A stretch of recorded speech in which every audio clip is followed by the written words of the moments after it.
Mayong adlaw mga binati o minahal kong matanunod. January 23. Noon ka to ang bagong matalom o fire station.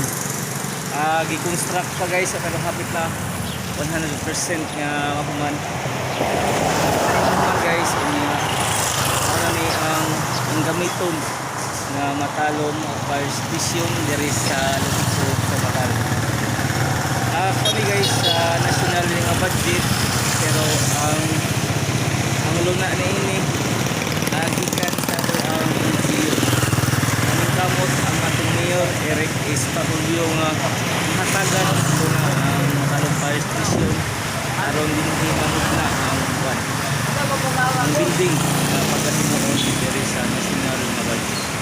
Kamo ito guys sa Matalom fire station.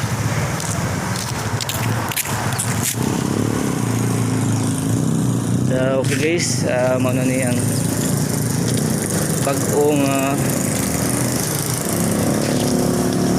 Matalom fire station.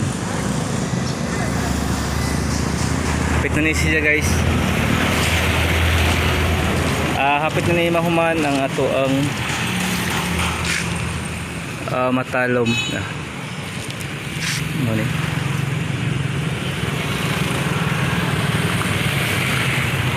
Mananig ato ang kuan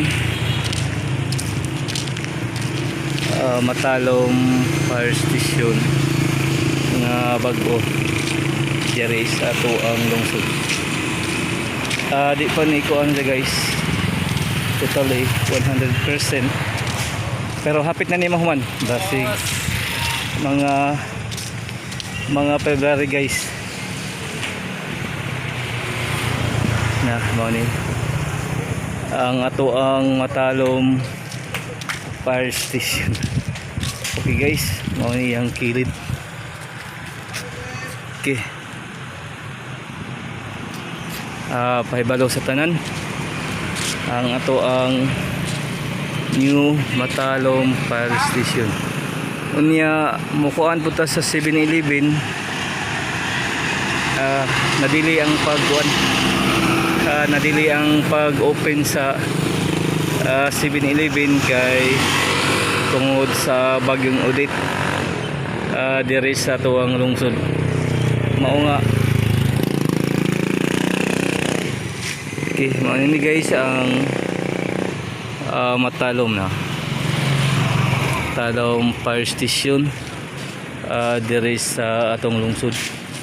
Mao ni plaza na to guys na di arag Matalom fire station ang maabot na tong building.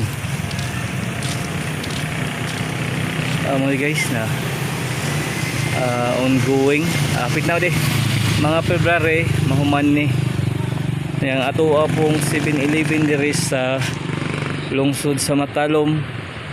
Mag-open unta ni pagka December, pero sa bagyong Odette nakuan dyan na dili. Akong hangyo sa taga Matalom, magtinabangay kita kanunay para magpadayon ang kalambuan sa lungsod sa Matalom, para magpadayon ang mga programa nga gihimo alang katawhan